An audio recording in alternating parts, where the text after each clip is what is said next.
Hello everyone, welcome back to our channel Bengali travel blog. तो आज के আমরা চলে এসেছি আরেকটা নতুন ভিডিও নিয়ে, যেই ভিডিওটাতে আমরা দেখাবো মহাবলীপুরম। তো তোমরা এবার অনেকে ভাবতে পারো যে মহাবলীপুরম তো অলরেডি আমরা ঘুরে নিয়েছি, তো আবার কেন? হ্যাঁ, আমরা এর আগে মহাবলীপুরম এসেছি, বাট তখনও আমরা বলেছিলাম যে তখন সব জায়গাগুলো কভার করা হয়ে ওঠেনি, কারণ অনেক কিন্তু জায়গা আছে মহাবলীপুরমে সোর টেম্পল ছাড়া বা টাইগার কেভ ছাড়াও। তো আজকে আমরা সেই বাকি জায়গাগুলো কভার করব, মানে যতটা সম্ভব আমরা কভার করতে চেষ্টা করেছি, যে জায়গাগুলো ফেমাস সেই জায়গাগুলোকে। তো চলো, তাই আজকে মহাবলীপুরম পার্ট 2। তো এই যে যেরকম দেখতে পাচ্ছ, আমরা এখন চলে এসেছি এই মহাবলীপুরমের এই যে ফেমাস জায়গাগুলো বললাম সেই জায়গাগুলো ভিজিটে। তো এখানে প্রথমেই যেরকম তোমরা জানো যে টিকিট কাটতে হয়, দেন টিকিট কেটে আমাদের ওইখানে স্ক্যান করিয়ে ভেতরে ঢুকতে হয়। তো আমরা এখানে টিকিট কাটছিলাম। টিকিট এখানে কিন্তু ইনক্লুডেড আছে যে ভেতরে, মানে এই যে গেটটা দিয়ে আমরা ভেতরে ঢুকলাম, এটা কিন্তু পুরোটা একটা টিলা, মানে পাথুরের টিলা বা ছোট পাহাড় যেটাই বলো না কেন সেরকম। তো এটার ভেতরেই কিন্তু, মানে এই যে গেটটা দিয়ে তোমরা একবার ভেতরে ঢুকে গেলে, এরপরেই কিন্তু ভেতরেই সমস্ত কিছু, মানে যে যে জায়গাগুলো দেখবার সব কিছু পরপর ভেতরেই পাবে। তবে হ্যাঁ, যেহেতু এটা পাথরের টিলার ওপর, তো জায়গাগুলো অনেকটাই উঁচুতে আর অনেক স্টেপস আছে, তোমরা সামনে দেখতে পাবে।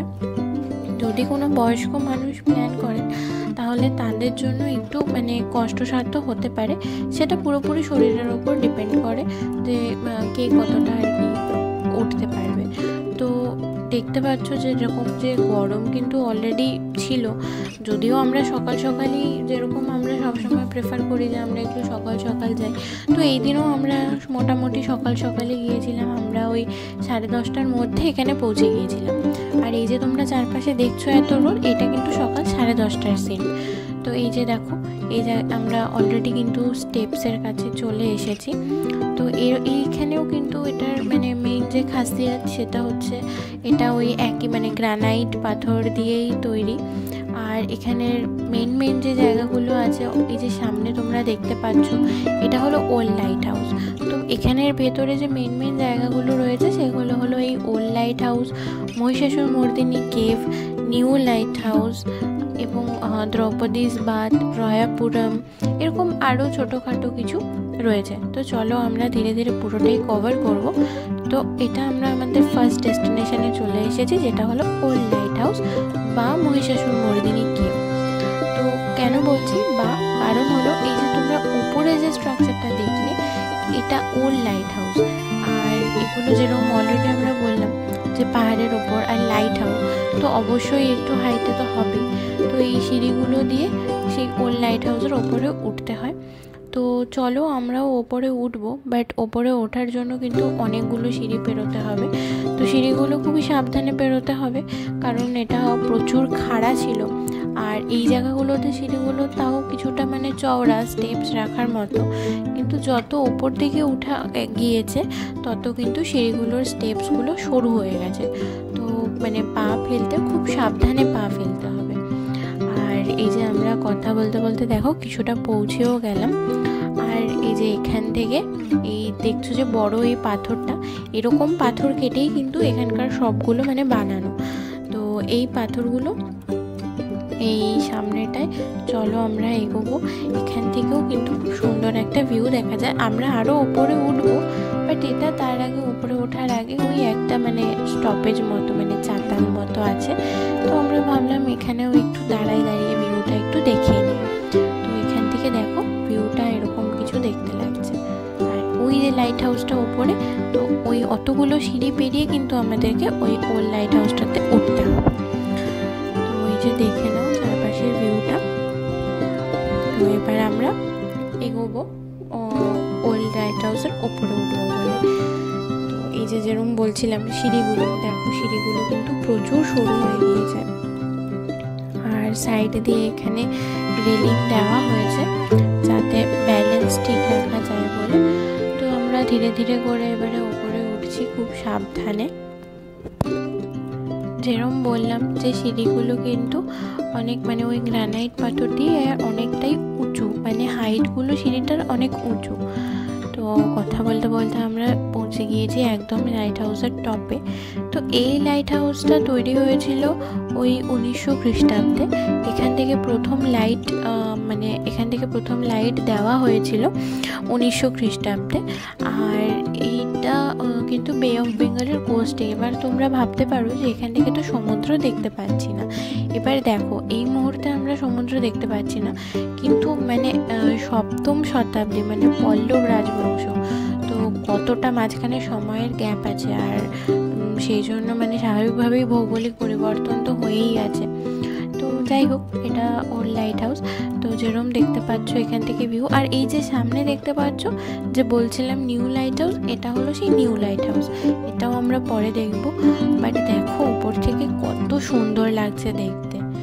আর এই যে দেখো লাইট হাউসের গায়ে যে কারুকার্যগুলো আছে, এগুলোও কিন্তু ভীষণই সুন্দর, নজর কাড়ার মতো। আর এতটা উঁচুতে পাথর কেটে বানানোটা কতটা কষ্টকর, কতটা টাফ হয়ে থাকতে পারে সেটা তোমরা আন্দাজ করতেই পারো। তো এই দেখো একবার উঁচুর থেকে পুরো জায়গাটা যে কতটা উঁচুতে রয়েছে এটা। তো এগুলো, এই যে স্ট্যাচু, এগুলো কিন্তু সিংহের স্ট্যাচু। তো এই দেখো এবার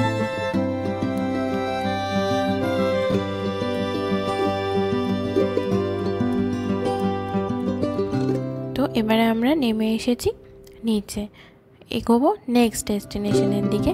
তবে তার আগে যেটা বলছিলাম যে ওল্ড লাইট হাউসের নিচেই কিন্তু আমাদের মহিষাসুর মর্দিনী কেভ আছে।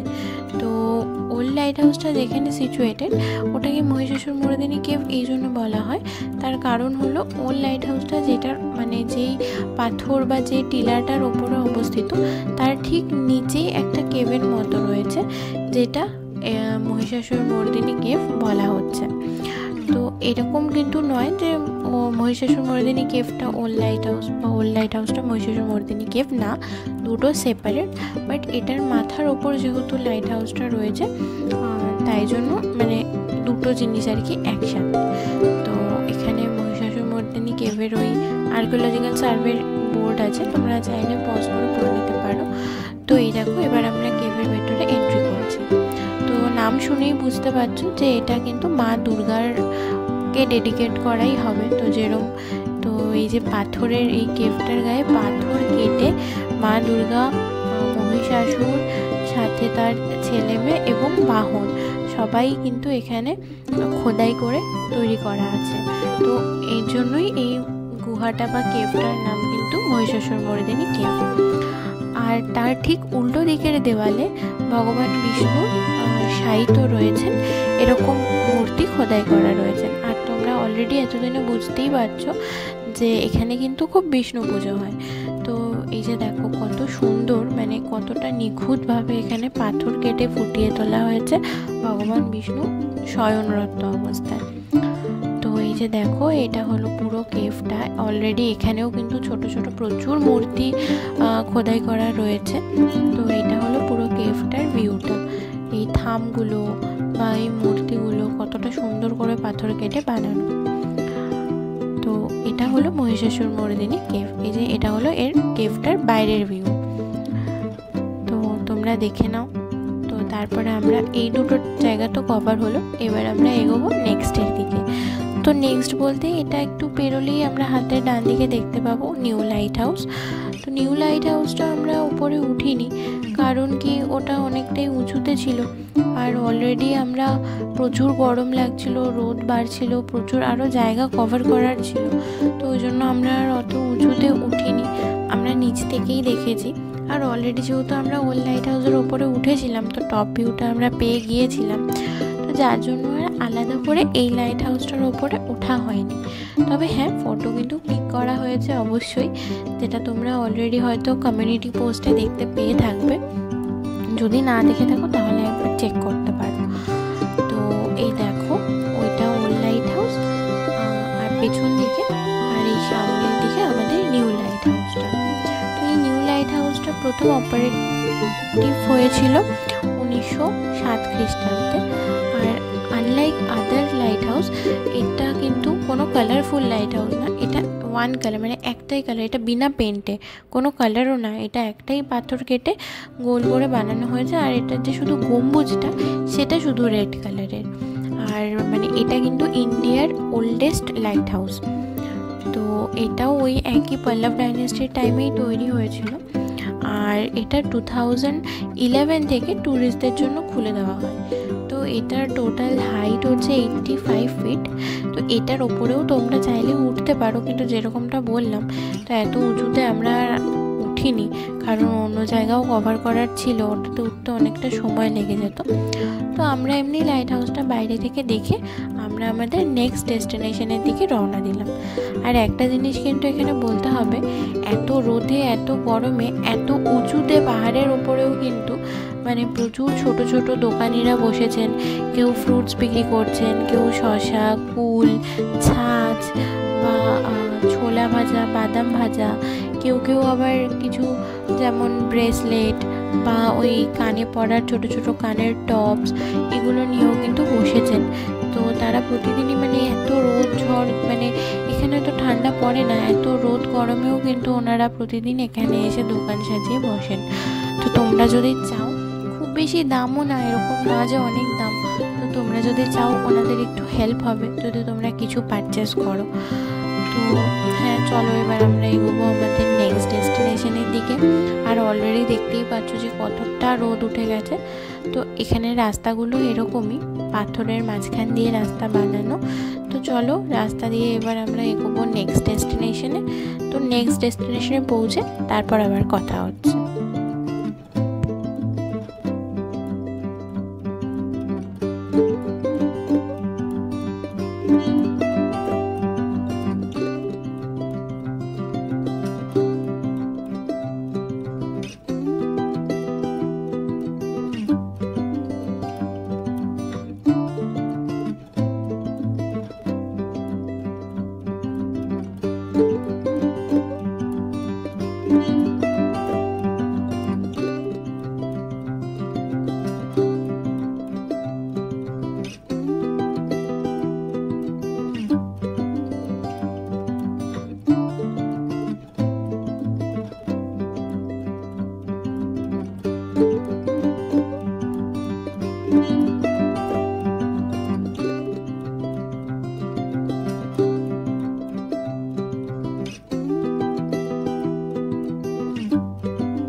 পৌঁছে গিয়েছি আমরা আমাদের নেক্সট ডেস্টিনেশনে। তো যেরকম বললাম যে এখানে সবগুলোই পাহাড়ের ওপর, তো অবশ্যই মানে এরকম স্টেপস করা আছে। তোমরা কিন্তু মানে এই স্টেপসগুলো কিন্তু অ্যাভয়েড করতে পারবে না, কারণ তোমরা যখন মানে এই জায়গাটা থেকে বেরোতেও চাইবে বা একটা জায়গার পর আরেকটা জায়গা ভিজিট করতে চাইবে, তোমাকে কিন্তু এই জায়গাগুলোর ওপর দিয়ে যেতে হবে, অন্য কোনো রাস্তা কিন্তু নেই। মানে তুমি যদি ভাবো যে না আমরা স্টেপসটা অ্যাভয়েড করবো, সেটা কিন্তু অপশন নেই, তোমাকে কিন্তু এদিক দিয়েই যেতে হবে। তো এটা হলো আমাদের নেক্সট ডেস্টিনেশন। এটা সেরকম কোনো হিস্টোরিক্যাল ভ্যালু বা হিস্টোরিক্যাল কোনো ইনফরমেশন নেই সেরকম।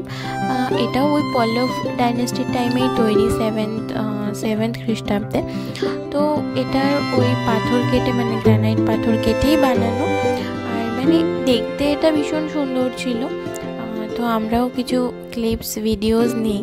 তো যেরকম দেখতে পাচ্ছ এখানেও কিন্তু ওরকম পাথর কেটে ওই সিংহের মূর্তি বানানো আছে। তো ওভারঅল ভীষণ ফটোজেনিক ছিল, সুন্দর ছিল। তো ওখান থেকে এবার আমরা এগোচ্ছি আমাদের নেক্সট ডেস্টিনেশনের দিকে, যেটা কিন্তু ওখান থেকে বেরিয়ে মানে তোমাকে ওই জায়গাটা পাস করেই যেতে হবে। তো এই যে যেরকম দেখছো যে প্রচুর কড়া রোদ উঠে গিয়েছিল, গরমও প্রচুর বাড়ছিল। তো এবার আমরা এগোবো আমাদের নেক্সট ডেস্টিনেশনের দিকে। আমরা 2টো জায়গা কভার করেছিলাম। তো ওভারঅল এই পুরো জায়গাটা ঘুরতে কিন্তু আমাদের সারাদিন লেগে গিয়েছিল। তো এবার আমরা এগোচ্ছি আমাদের নেক্সট ডেস্টিনেশন, যেটা কিনা একটা রয়েছে দ্রৌপদীস বাথ, আরেকটা আছে রয়পুরম বলে। তো এই 2টো জায়গা আমাদের আর কভার করা বাকি আছে। তো চলো আমরা নেক্সট যখন আবার সেই জায়গাটায় পৌঁছবো তো তখন আবার আমরা কথা বলছি। ততক্ষণ তোমরা একটু রাস্তাটা দেখো আর একটু এনজয় করো ভিউটা।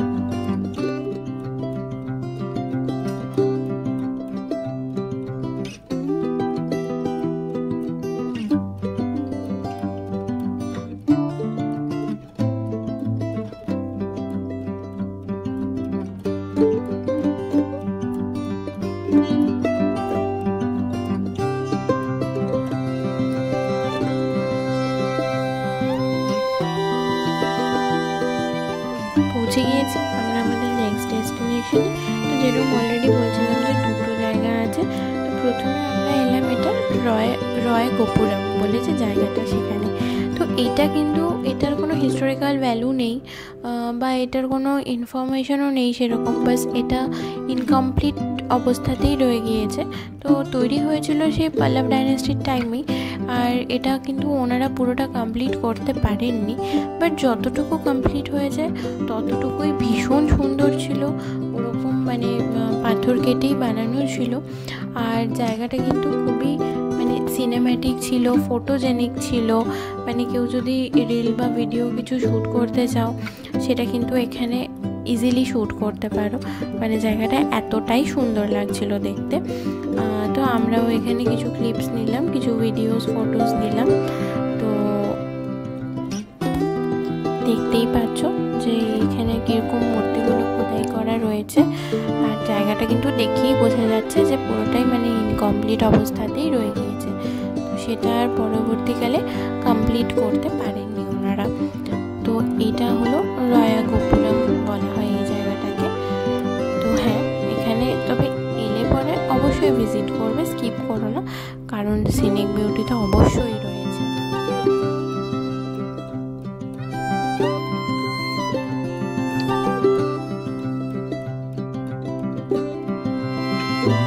নেক্সট আমরা এগোচ্ছি আমাদের ফাইনাল ডেস্টিনেশনের দিকে, যেটা কিনা দ্রৌপদীস বাথ।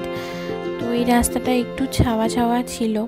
তো এই জায়গাটা খুব ভালো লাগছিল দেখতে, ভীষণ সুন্দর লাগছিল। তো চলো এবার আমরা এগোই। এটা কিন্তু নামের সাথে গুলিও না, এটার সাথেও মহাভারতের কোনো সম্পর্কই নেই।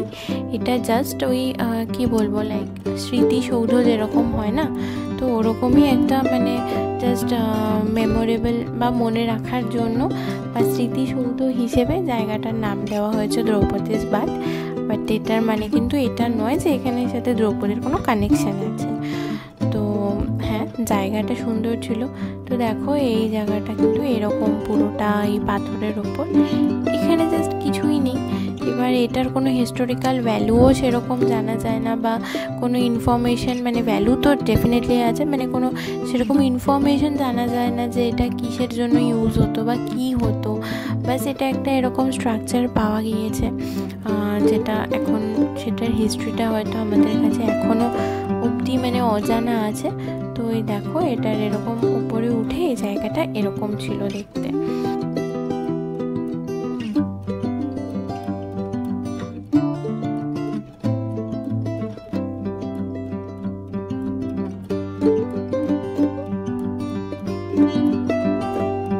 তো তোমাদের যদি ভিডিওটা ভালো লাগে please like, share and subscribe to our channel. দেখা হবে পরের দিন আরেকটা ভিডিওতে। তো আজকের মতো এইটুকুই, দেখা হবে পরের একটা ভিডিওতে। আজকের মতো টাটা।